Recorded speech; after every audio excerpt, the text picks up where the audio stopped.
हर हर महादेव। दोस्तों, आज मैं चल रही हूँ एक नाच गीत सुनाने। हमारा गीत कैसे लगा कमेंट में ज़रूर बताना। हमारे चैनल को लाइक करें, सब्सक्राइब करें, ज़्यादा से ज़्यादा शेयर करें, सपोर्ट करें। जय श्री कृष्णा। कयली सिपाहिया से यारी हो मोरी ननदा दुलारी। कयली सिपाहिया से यारी हो मोरी ननदा दुलारी।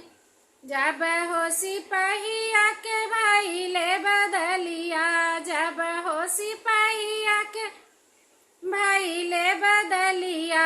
आंगन में बैठी मन मारी हो मोरी ननदा दुलारी। आंगन में बैठी मन मारी हो मोरी ननदा दुलारी।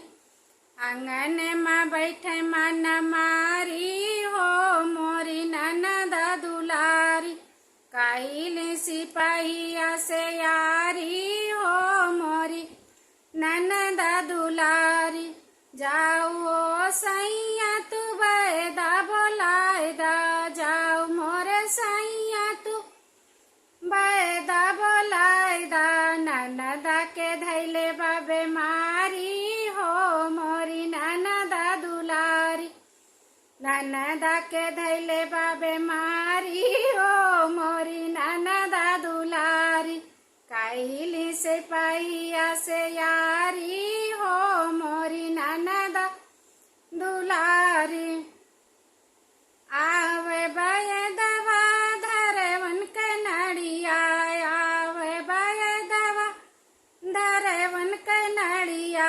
नाही अनके जुड़िया बोखरवा हो मोरी ननदा दुलारी। नाही मन के जुड़िया बोखरवा हो मोरी ननदा दुलारी। अन कर भयल पाँव भारी हो मोरी ननदा दुलारी। अन कर भयल पाँव भारी हो मोरी ननदा दुलारी। कयली सिपाहिया से यारी हो मोरी ननदा दुलारी। कयली सिपाहिया से यारी हो मोरी ननदा दुलारी। जाऊ हो ननद के नौवा महीनवा, जाऊ हो ननद के नौवा महीनवा। आंगन में गूंज किलकारी हो मोरी ननदा दुलारी। आंगन में गूंज किलकारी हो मोरी ननदा दुलारी। कयली सिपाहिया से यारी हो मोरी ननदा दुलारी। कयली सिपाहिया से यारी हो मोरी ननदा दुलारी।